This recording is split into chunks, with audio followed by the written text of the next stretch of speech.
Então, a gente fez também uma revisão sistemática para saber a função endotelial na restrição de fluxo. Então, embora tenha essa sobrecarga, potencial sobrecarga simpática, ela está diretamente relacionada à excessiva compressão do manguito.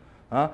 Então, se eu não usar lá 80%, ficar com valor mais intermediário, perto de 50% da pressão de oclusão arterial, eu tenho mais controle dessa hiperatividade simpática.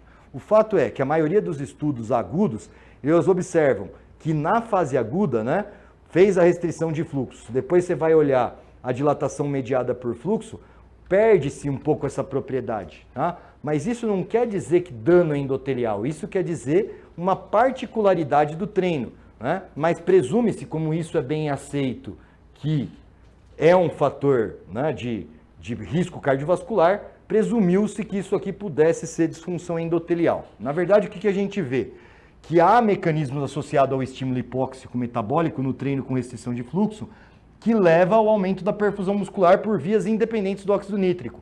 Então, aquela dilatação mediada por endotélio, ela pode ficar perturbada, não tem problema, não está prejudicado, porque tem vias que aumentam o fluxo muscular, perfusão muscular, independentes do óxido nítrico.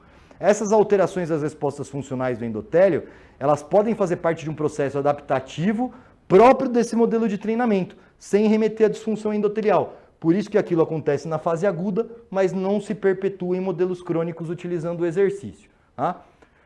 O que a gente viu? Que os tempos de recuperação são importantes para voltar no valor da pressão. Né? Eu estou trabalhando com um intervalo curto, estou trabalhando com um fator estressor. Então, eu posso ter descompasso da pressão arterial por esse hiperestímulo simpático? Pode. Então, tem uma nuance de prescrição em hipertenso. Está com hipertensão descontrolada, contraindicado o modelo de treinamento. Mas o que a gente tem de evidência na literatura, outro estudo do Samuel, Jonato e da Han, né? O que a gente tem de evidência não permite definir qual é a recomendação, nem que é seguro, nem que é inseguro, nem como qual a melhor forma de fazer. Então, dá para fazer hipertenso? Desde que não seja hipertenso descontrolado, dá para fazer. Tá lá mais que 160 por 120, não indica o modelo de treinamento. Tá? Então, tem uma questão relacionada à resposta autonômica, a questão em relação à homeostase, o que a gente vê é que há o predomínio de fatores de proteção da coagulação, então há um desequilíbrio hemostático que favorece a atividade fibrinolítica e os ciclos de contração muscular, eles impedem a estase real. Então, quando o cara está parado em repouso, a veia tem estase sanguínea, mas quando ele está em movimento dinâmico, o músculo contraindo, ele comprime as veias musculares e isso tem um escape de fluxo pelas veias profundas. Tá? Então, óbvio que isso aqui, eu nunca indicaria restrição de fluxo. Para mim, essa perna aí tem TVP, Deus o livre. Né? Então, pós-operatório de artroplastia de joelho, uma puta alteração de coloração esquisita aqui, o garrote aqui. Não acho que é o caso para pensar na restrição de fluxo nessa situação. Então, é o que eu falei para vocês, esse aumento da indicação na reabilitação e essa preocupação da ocorrência de TVP no pós-operatório de cirurgia ortopédica remete um pouquinho de cuidado. E para isso a gente tem que fazer uma triagem. Quer dizer, o paciente tem hipótese de trombo, tem risco de trombo, por isso que é a interferência da gente médico em saber destinar se o treinador ou fisioterapeuta pode usar a modalidade ou não. A gente tem que fazer esse inquérito, medir o risco de evento trombótico desse paciente. Então, como que faz a estratificação de risco? Eu tenho que considerar a intervenção de baixa sobrecarga mecânica com a intervenção de manipular o fluxo sanguíneo. Quer dizer, vale a pena eu mexer no fluxo sanguíneo para obter a sobrecarga mecânica? Se é um foco de hipertrofia, por exemplo, uma sarcopenia, talvez valha.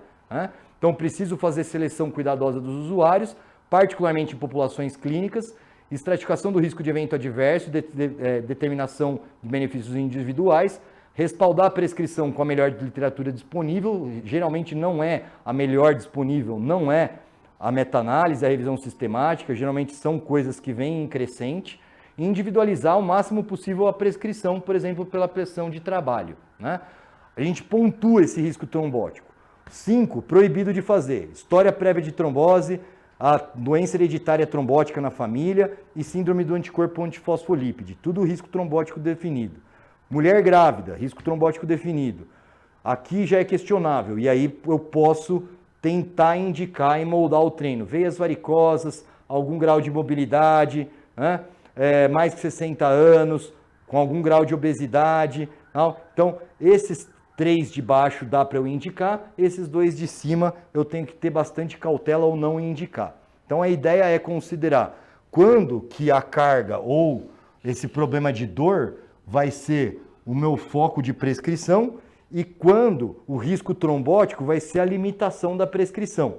Para definir esse funil, vai terminar na gente. Então, consultar o médico, né, o especialista clínico, para liberar ou não o paciente para o modelo de treinamento.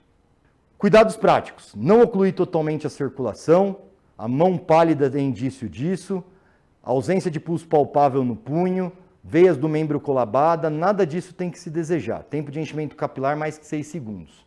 Essa aqui é a mão dos que vos fala, né? Então tentei produzir aqui uma oclusão arterial, fica com essa mão meio mosqueada. Aqui a restrição de fluxo, né? Bem permeada com essa estase venosa, cor de água de carne. E aqui a mão convencional de um não anêmico. Né? Então a ideia é ficar com aquele valor intermediário. O que a gente vê com um método aí? A gente vê que sim, essas respostas adaptativas vasculares, elas são importantes determinantes do rendimento esportivo, inclusive para a aptidão muscular. Tá? Pode sim levar à hipertrofia. Desse modo, o médico do esporte ele tem que ter no seu arsenal o treino de restramento, treino com restrição de fluxo e estar familiarizado com esse método no seu pró e no seu contra e fazer a triagem desses possíveis beneficiados. Tá? A ideia de usar o treino é que tenha supervisão profissional adequada e qualificada, então o treinador de educação física que saiba do treino, o fisioterapeuta que saiba do treino, uso correto com padronização da técnica, fazer estratificação médica do risco, né? Então ver o cuff, ver o equipamento que o sujeito tem, a particularidade da indicação, as faixas de trabalho. Lembrar sempre que é um treino comparável ao treino de alta intensidade, que é o modelo padrão, em termos de ganho de massa muscular e potencial de dano também. Então, embora pareça que ele seja mais agressivo, ele não é mais agressivo que o treino convencional e os benefícios são similares.